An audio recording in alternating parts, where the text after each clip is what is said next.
र मैले पहिलो कस्टमर त सजिलै र आरामले पाएँ, तर मलाई त्यसपछि मेरो के हुनेवाला छ भनेर थाहा थिएन।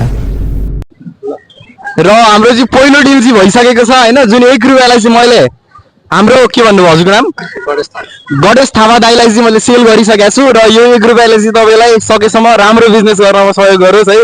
र मैले दाइलाई चाहिँ राम्रो राम्रो आशीर्वाद दिँदै फकाउँदै त्यो 1 रुपियाँलाई 5 रुपियाँमा बेचेँ।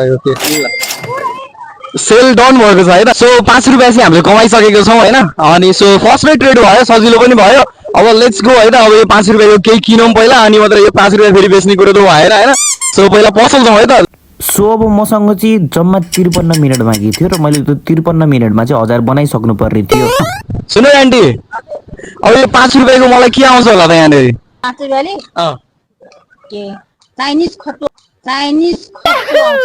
के हो त चाइनिज खट्टु भन्दाखेरि?